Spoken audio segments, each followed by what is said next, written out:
There's a reason that these areas, Scottsdale, Phoenix, are blowing up and that people are moving there and that investment's going there. And 100%. This is why. Yeah. It's a different kind of heat. People like it. People want to retire there. They want to go there. They want to golf there. They want to live there. They want to vacation there, whatever the case is. Let's talk about Phoenix's tenant rules and regulations. Is this one of those sanctuary states where you can't kick a tenant out? No, it's very favorable to the landlord. Okay. Another thing that we really look for is favorable landlord-tenant rules. 100%. So is this one of the ones, no cap on rent increases, or how does that work? Yeah, there's no cap on rent. I had a couple people send me articles that they're trying to, put a cap on rent, not happening in this area. But nonetheless, even if an article comes out that they're trying to do it, it's years before they actually, install that kind of rule. Mm-hmm. So I'm not worried about that. And in the event, even if that does even happen, you take California as an example, right? California has rent caps. You can still increase the rent by 10%. That's a good point. Like California, the worst fucking state in the U.S., the worst state in terms of like being tenant friendly. Yeah. You can still increase the rent to an existing tenant by 10%. Yeah, and that's how bad Ontario is. That's the worst example. Relative to the worst U.S. state. Exactly. We're getting 2.5%, they're 10. They're 10. I remember seeing that, and I'm exactly, yeah. So you have a situation where right now, and again, I don't. The only time I try to predict the future is if I have at least solid predictors of what's going on in the submarket. So I look at the population growth. I'm like, okay, well, why is it projected to have a 10% population growth? Because of a massive fucking Taiwan semiconductor company. Yeah, can you pull that article up? I wanted to talk about that a little bit. Taiwan Semi is like one of the biggest chip manufacturers in the world, if not the biggest. So huge company, setting up shop right in the area here of Phoenix. Yeah, I gotta bring. I'd love to see how many employees they're hitting. So the U.S. is actively trying to bring back chip manufacturing to the U.S. because they outsourced it for years, and then they realized when the pandemic hit, we couldn't get any chips. That hey, maybe that's not the best idea. So they're in the process of. I don't remember what email I sent. I sent it to your. You could probably just type it in Google. Oh, you want to just do that? You ever heard of Google? No. Is it new? Yep. So yeah, they're trying to onshore semiconductor, Taiwan semiconductor. They're trying to onshore chip production back to the U.S. And this is one of the this is one of the things they provided incentives for them to set up shop, and they obviously chose Phoenix as their spot. So, do they have any information on the number of jobs and the size and all that stuff?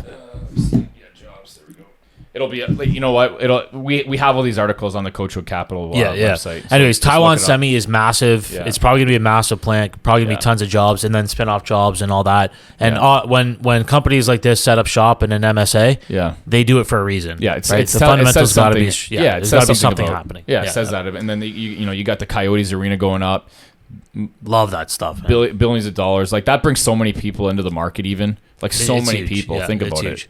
So you've got that, and there was multiple other, like Phoenix, Arizona is on the top 10 list for buying multifamily properties in the entire U.S. right now. And it's pretty easy 10, to see why. Like top ahead, when I think of the places I would want to move if I lived in the U.S., it's like Florida, Texas, Arizona, Cali would be up there, even though I don't like their rules and regulations. But it's always going to be that Sunbelt area, of course, where it's nice and warm and whatever. So, do you think that's going to be a trend that's going to be going on for the next 20 years? Yeah, for sure. I do. So for me, I love the water, okay? I love waterfront property. I love proximity to water.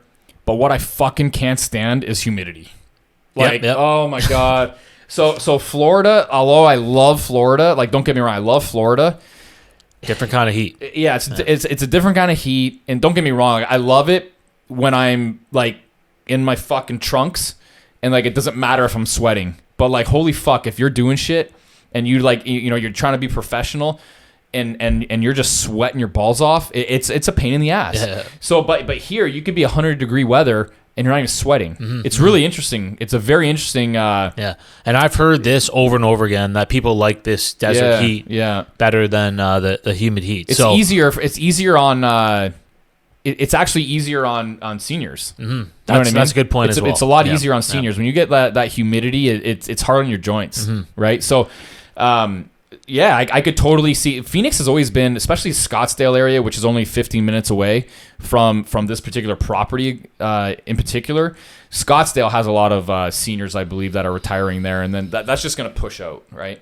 Absolutely, yeah. So you're in that. I keep hearing more and more about Arizona. I've never even been to Arizona. Yeah, we'll go. Like when this property gets close to closing for the final walkthrough and everything, me and you'll go down there. But just anecdotally, I'm always hearing people of like, oh, I'm looking at a vacation home in Arizona. Oh, Arizona, dude, it's like it's a golf mecca too, right? Like, it's amazing. And one of the things, I like cars and fucking going crazy with cars. Oh yeah.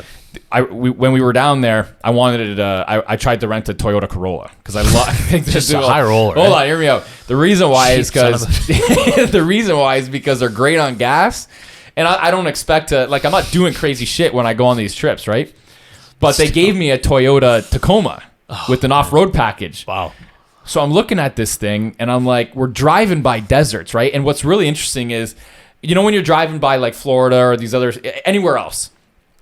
When you're driving by these streets, there's a ton of brush. There's trees everywhere. But when I'm driving by in Arizona, I'm like, man, you could just literally drive off the highway and just drive in the desert. Some Breaking Bad we did stuff, that. Man, yeah. So I just took that, and me and John, we just drove through the fucking desert, and it was we ended up coming across some trails. Dude, it was awesome. So based off that, and I'm not really a boater. I'm more of that guy, that kind of thing. I'm all about that. And the hiking there is way better. You got these hills and these mountains. When me and John we drove through, one of the things that I like to do when I tour these areas, I want to see where the most affluent zip codes are. So we did that. And we drove into one of the hills or a mountain or whatever in Phoenix, right outside of Phoenix, right outside of the core. And it was in one of the most affluent zip codes, but you're in a hill, you're in a mountain, and there's these wild cacti, like 20 feet, 25 feet tall. It was fucking nuts, and the sky was so clear, and you could see stars like it was so clear, man. It was unbelievable. I've never seen anything like this. Yeah. And the houses that were sitting off the mountain. It blew my mind. It was kind of wild, man, and I love seeing. And it was hilly. It was a really cool drive. It was really dark, but I'd love to tour that during the day. I didn't get a chance to tour that in daylight because the sun sets there actually pretty early. But I'd love to go back and do that during the day, and it was really interesting, man. It was really cool.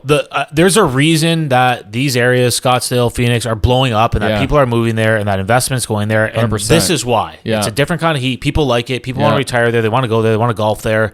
They want to live there. They want to vacation there. Whatever the case is, I love that, right? Yeah. And we're it's you also have a massive university 5 minutes away. Good point too. Massive. Yeah. Right? 5 minutes away. It's downtown Phoenix. You got their fucking biggest, it's like ASU or whatever. Arizona State University. Yeah. As we talk about all these amazing things, I just always go back to frick, we don't have that here in Canada. Fucking airport. The Arizona's largest, busiest airport is 10 minutes away from the property. What the fuck? This city probably has more to offer than any city in Canada other than maybe Vancouver and some British Columbia spots, but you're not getting in. Yeah, this sounds way better than Toronto. Yeah, Toronto's we were just there. Yeah, last weekend, and it was fucking uninspiring and freezing. It was literally you couldn't even be outside. I'm pretty sure when I walked outside one time, my pants froze and I wasn't able to walk anymore. Do you remember that one night when we walked outside of the restaurant out of Real Sports? Wasn't it Real Sports? Yeah. Was it Real Sports, something like that? I couldn't fathom how cold it was. Yeah, it was unreal. Yeah, you get 6 months of horrible weather every year. God, it was so insanely cold. And one of the things that I like doing is when I go to these places, I love driving around, walking around, experiencing what someone that would live there would experience. I couldn't fucking do it in Toronto. Yeah, it's not that I need to do that. I've done that so many times in Toronto, but I like to go to these cities and maybe things change, maybe whatever, right? Couldn't even do it. And then forget driving there. Holy fuck. The driving in Toronto is forget it. Yeah, it's a nightmare. And the winter weather destroys the roads. Yeah. Salt everywhere. You can't compete. That's another thing too that I noticed about Phoenix. Phoenix was a very clean city. Love that. Yeah. It was very clean. There wasn't trash and garbage, on the streets, and you didn't like, that was a comment that John said. He was like, man, this place is clean. Mm-hmm. Like, it's actually clean.